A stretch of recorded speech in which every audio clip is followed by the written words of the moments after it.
আপনারা দেখছেন TVN24 news network. সবশেষ আপডেটে স্বাগত জানাচ্ছি আমি শোয়েব আক্তার। ইরানের পারমাণবিক কর্মসূচিকে পুরোপুরি অচল করে দেওয়ার লক্ষ্যে এবার দেশটির সবচেয়ে সুরক্ষিত বলে বিবেচিত পিক্যাক্স মাউন্টেনকে লক্ষ্যবস্তু করার ঘোষণা দিয়েছেন প্রেসিডেন্ট ডোনাল্ড ট্রাম্প। হোয়াইট হাউসে সাংবাদিকদের সঙ্গে আলাপকালে তিনি বলেন, খুব শিগগিরই ওই এলাকায় অত্যন্ত শক্তিশালী হামলা চালানো হবে।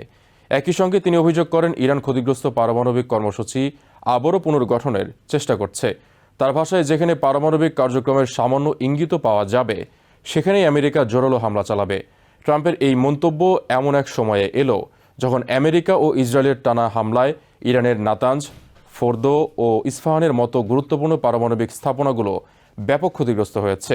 তবে সামরিক বিশ্লেষকদের মতে পিক্যাক্স মাউন্টেন এখনও কার্যত অক্ষত রয়েছে এবং এটি ইরানের ভবিষ্যৎ পারমাণবিক কর্মসূচির সবচেয়ে গুরুত্বপূর্ণ আশ্রয়স্থল হয়ে উঠতে পারে। পিক্যাক্স মাউন্টেন, যা ইরানে কুহ-ই-কোলাং নামে পরিচিত, নাতানজ পারমাণবিক কমপ্লেক্সের খুব কাছেই অবস্থিত। পাহাড়ের ভেতরে একাধিক দীর্ঘ সুড়ঙ্গ, ভূগর্ভস্থ কক্ষ এবং শক্তিশালী সুরক্ষা অবকাঠামো নিয়ে এটি নির্মাণ করা হয়েছে। 2021 সালে ইরান আনুষ্ঠানিকভাবে জানায় সেখানে একটি নতুন সেন্ট্রিফিউজ সংযোজন কেন্দ্র নির্মাণ করা হচ্ছে। এই ঘোষণা আসে নাতানজের আগের একটি সেন্ট্রিফিউজ কারখানা ধ্বংস হওয়ার পর। স্যাটেলাইট চিত্র বিশ্লেষণকারী institute for science and international সিকিউরিটির তথ্য অনুযায়ী স্থাপনাটি মাটির প্রায় 100 মিটার গভীরে নির্মিত হচ্ছে। ফলে এটি বিশ্বের সবচেয়ে সুরক্ষিত পারমাণবিক স্থাপনাগুলোর একটি হিসেবে বিবেচিত হচ্ছে। নির্মাণ কাজ এখনও চলমান থাকলেও এটি চালু হলে ইরানের পারমাণবিক সক্ষমতা পুনর্গঠনে গুরুত্বপূর্ণ ভূমিকা রাখতে পারে বলে আশঙ্কা করা হচ্ছে। সেন্ট্রিফিউজ হলো এমন যন্ত্র যার মাধ্যমে ইউরেনিয়াম সমৃদ্ধ করা হয়। নিম্নমাত্রার সমৃদ্ধ ইউরেনিয়াম বিদ্যুৎ কেন্দ্রে ব্যবহৃত হলেও উচ্চমাত্রায় সমৃদ্ধ ইউরেনিয়াম পারমাণবিক অস্ত্র তৈরির মূল উপাদান। ওয়াল স্ট্রিট জার্নালের এক প্রতিবেদনে বলা হয়েছে, গত বছর ইসরায়েলি গোয়েন্দারা মূল্যায়ন করেছিলেন যে ইরান কিছু সেন্ট্রিফিউজ পিক্যাক্স মাউন্টেনে সরিয়ে নিয়েছে। ট্রাম্প এ বিষয়ে সরাসরি অস্বীকার করেননি। তিনি বলেন, এমনটি হয়ে থাকতে পারে, তবে নিশ্চিত তথ্য আমেরিকার হাতে নেই। তার মতে সেন্ট্রিফিউজ নয়, বরং সমৃদ্ধ ইউরেনিয়াম কোথায় রয়েছে সেটিই বেশি গুরুত্বপূর্ণ। তিনি বলেন, আমেরিকা মূলত ইউরেনিয়ামের গতিবিধির ওপর নজর রাখছে। বর্তমানে ইরানের কাছে প্রায় 1000 পাউন্ড উচ্চমাত্রায় সমৃদ্ধ ইউরেনিয়াম রয়েছে বলে ধারণা করা হয়। এটি অস্ত্র তৈরির উপযোগী মাত্রার খুব কাছাকাছি। তাই এই মজুতি এখন আমেরিকা ও তার মিত্রদের প্রধান উদ্বেগের কারণ। হামলা করলেও কি ধ্বংস হবে? এটাই এখন সবচেয়ে বড় প্রশ্ন।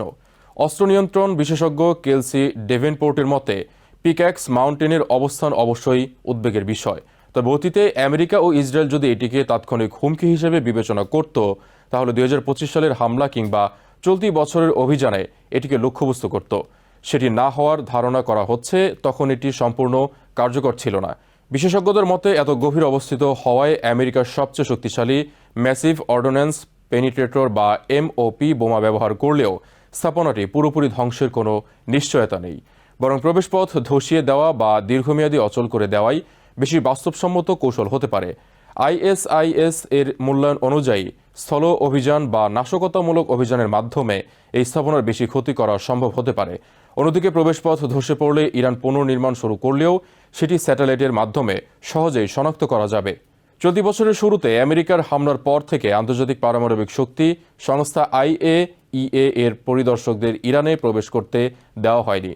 ফলে ইরানের প্রকৃত পারমাণবিক সক্ষমতা সম্পর্কে আন্তর্জাতিক সম্প্রদায় কার্যত অন্ধকারে রয়েছে।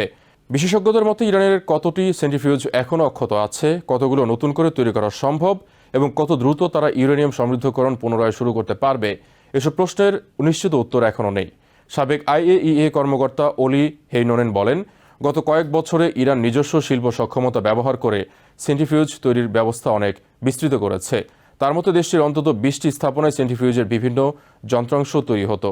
ফলে একটি বা দুটি স্থাপনা ধ্বংস হলেও পুরো কর্মসূচি বন্ধ হয়ে যাবে এমনটি নিশ্চিত করে বলা যায় না।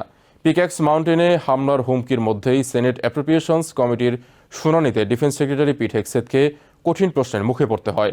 ডেমোক্রেটিক সেনেটর কিস্টেন জিলিব্র্যান্ড জানতে চান, যদি ইরানের সামরিক সক্ষমতা ধ্বংস হয়ে থাকে তাহলে এখনও কিভাবে তাদের ক্ষেপণাস্ত্র জর্ডানে আঘাত হানছে এবং আমেরিকান সেনারা নিহত হচ্ছেন। জবাবে হেগসেথ বলেন, ইরানের সামরিক শিল্প ভিত্তি কার্যত ধ্বংস হয়ে গেছে। তবে তারা কয়েক দশক ধরে পাহাড়ের নিচে ক্ষেপণাস্ত্র ও পারমাণবিক অবকাঠামো নির্মাণ করেছে। তাই সব হুমকি একদিনে দূর করা সম্ভব নয়। পরে ডেমোক্রেটিক সেনেটর গ্যারি পিটার্স অভিযোগ করেন, ট্রাম্প প্রশাসনের কোনো সুস্পষ্ট দীর্ঘমেয়াদী যুদ্ধ কৌশল নেই। তিনি হেক্সেতকে উদ্দেশ্য করে বলেন, ব্যর্থতা সেনাদের নয়, ব্যর্থতা নেতৃত্বের। হেক্সেত পাল্টা বলেন, যারা সেনাদের জন্য অর্থ বরাদ্দে বাধা দেন তাদেরই রাজনৈতিক নেতৃত্ব নিয়ে প্রশ্ন করা উচিত। তার অভিযোগ, ডেমোক্রেটরা রাজনৈতিক কারণে ডিফেন্স ডিপার্টমেন্টের অর্থায়ন আটকে দিচ্ছেন। বিশ্লেষকদের মতে, ট্রাম্প যদি সত্যিই পিক্যাক্স মাউন্টেনে হামলার নির্দেশ দেন, তবে সেটি ইরান যুদ্ধের সবচেয়ে গুরুত্বপূর্ণ সামরিক অভিযানে পরিণত হতে পারে। কারণ এই স্থাপনাকে অনেকেই ইরানের ভবিষ্যৎ পারমাণবিক কর্মসূচির শেষ আশ্রয়স্থল হিসেবে দেখছেন। তবে হামলা সফল হলেও ইরানের পারমাণবিক কর্মসূচি পুরোপুরি শেষ হবে কিনা তা নিয়ে এখনো বড় ধরনের অনিশ্চয়তা রয়ে গেছে। অনেক বিশেষজ্ঞদের মতে, আন্তর্জাতিক পরিদর্শন পুনরায় শুরু না হলে ইরানের প্রকৃত সক্ষমতা সম্পর্কে নিশ্চিত হওয়া সম্ভব নয়। নিউ ইয়র্ক থেকে সম্প্রচারিত TVN 24 টেলিভিশন বিশ্বজুড়ে বাঙালির কণ্ঠস্বর।